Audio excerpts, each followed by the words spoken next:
Hello everybody, I am alive, I didn't die, I didn't forget you, I do love you, I do still want to be engaging with you, but I haven't published a video for a month and I want to apologise for that and try and put that right now.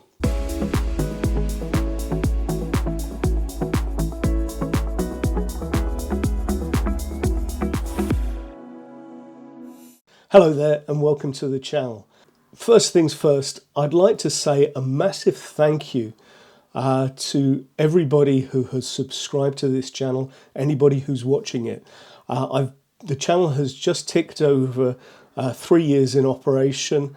I reached my target of over 1,000 subscribers around Christmas time, now up to 1,100, something like that. It's only a small, very small channel, but I really appreciate anybody who takes their times to watch and make comment and gives thumbs up and subscribe. So greatly appreciated. Thank you very much. Secondly, I'd like to apologise. I haven't published a video for about a month. I normally have a scheduled publication rate of once every 2 weeks. I should try and get it towards one a week, and I'm not quite there yet. But the last month, life has taken its intervention into the production of videos. So the last video I made was about my recent trip to Istanbul. The week after that, I went to Mannheim in Germany to watch my son's band play. And I was able to take some photos there. And then the following week, my wife and I had planned a week in West Wales, camping in our camper van and doing early morning photo shoots in Pembrokeshire and West Wales and St David's and all coastal locations. And I was really looking forward to it. But on day one, we got a phone call and my father-in-law had taken a fall and broken his hip. So our trip got cancelled and basically we spent the next couple of weeks pinging backwards and forwards to hospital. Very pleased to say that he's out and that's great. But that took away my planned production of a video of photos taken in Wales. And then we took an overnight trip to a place called Mundesley in Norfolk, and I'll come back to that in a minute. And since then, in the last week or so, I've shot a big event for my friends over at Stageworks, and then we went over to Dublin to watch Bruce Springsteen in concert. And what can I tell you about all of those things? Right, well, let's focus on the band shoot for my son's band in Germany. The concert for my son's band was very small and I was able to use 72 Viltrox a lot. Got some really good pictures there. When I wasn't using that, I was using my 18mm wide-angled lens or my 18-55.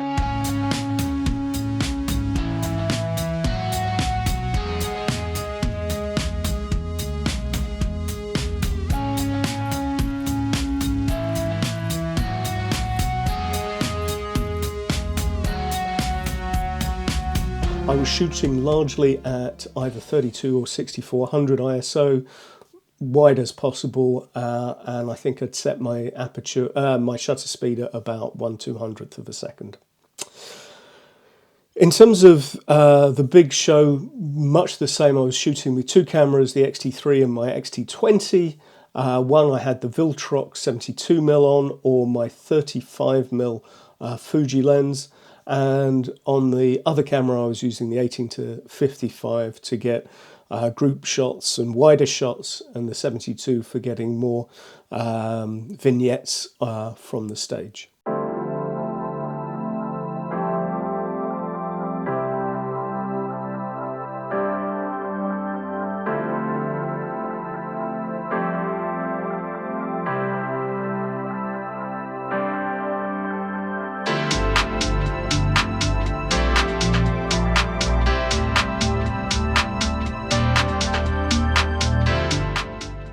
Bruce Springsteen, I took my 55-200 lens, which even having that extra reach, I was so far back in the stadium but I really didn't get anything worth talking about. The best pictures I got were pictures of the video screens. But I wanted to come back and talk about Mundesley. So we booked a night in a hotel right by the beach in Mundesley in Norfolk. The weather wasn't great.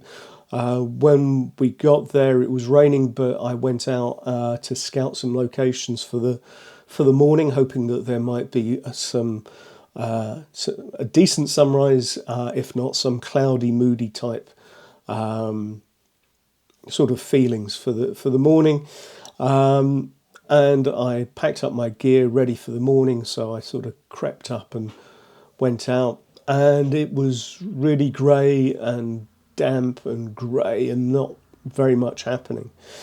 And with that in mind, I was just looking to either capture the sea in movement or maybe doing some longer exposures using an ND filter. And really what I was trying to do was capture the feeling of how I feel when I'm by the sea, which is always a strong feeling. There's something in my soul that sort of needs to be by the sea. And I was aware that I wasn't going to get any great pictures because there was no light. But you know, I still wanted to take photographs and just be sort of in the nature, in the place, just being there. So while I'm out trying to capture peace and tranquility and images that will resonate with people who are looking for similar feelings when they look at my pictures, there is usually and often a conflict between what I'm looking for and the reality of what's in front of me, which is busy seas, noisy beaches, people and dogs in the way, sleet and spray in your face, cold, and you feel anything other than peace and tranquility. And so are the pictures that I'm creating a true representation of how I'm feeling? Well, the reality is I love all of that stuff. I love the noise and the chaos of a coastal location, and I love the spray in my face and the feeling that I get by the sea. And so I think that's okay. It reflects how I feel on the inside. So I was focusing in on my feelings and what I was trying to capture. And I wasn't in a rush because there was no great light. And there shouldn't have been disaster, but there was. I set my tripod in the sand, waiting for a wave which I thought would settle the tripod strongly in the sand. I turned away for a second and I came back and the tripod was falling, and it fell headlong into the sea. So I think about half of my camera and the lens ended up stuck in or embedded in the sand with water around it. And that was an awful, awful feeling. It creates so much anxiety when you think that something that you have invested a lot of money in and that you derive so much pleasure from, your camera might be damaged, maybe irrevocably, and in this case, I had a client job just a few days later. So if I didn't have a camera, I couldn't have done that job. I would have let down my client, and I didn't want that. So what happened? I had packed microfiber cloth. So the first thing that I did is I tried to get as much water off the camera and the lens as quickly as possible.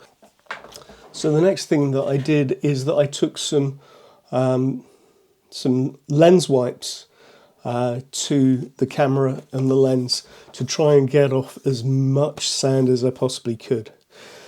The next thing that I did is I took a rocket blower to as much as the camera as I could. I was particularly concerned with the articulating parts of the camera, the knobs across the top, the buttons, and anything that moves, anything mechanical that is going to move.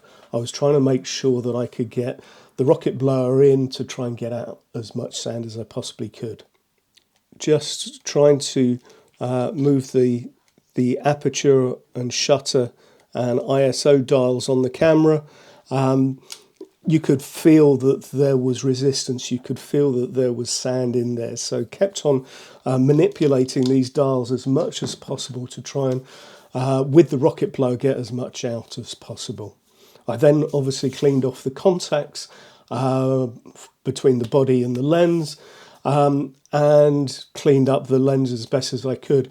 I thought I had a problem because there is internal glass within the wide-angled lens that I was using, a 10 to 24mm, which was fogged, and there was no way that I could get to it. I just kept on rocket blowing it and changing the aperture to try and and changing the focus to try and bring the glass forward and backwards within the case, and then prayed and prayed and prayed.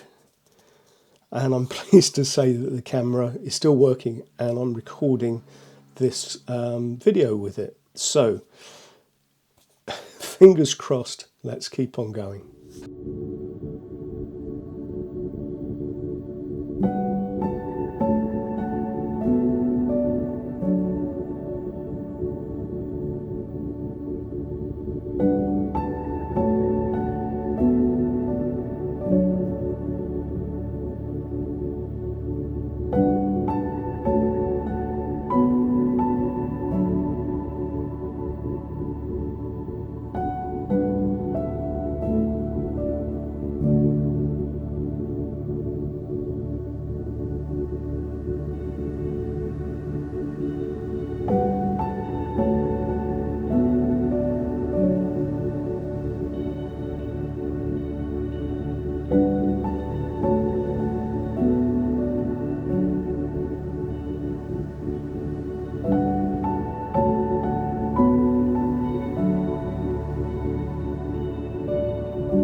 So thank you for watching this. It's a bit of a cobbled together video because I haven't taken any video when I've been out, and of course with the camera falling in the sea I wasn't in a mindset to be trying to capture this for video. I was just interested in trying to get my camera to work again.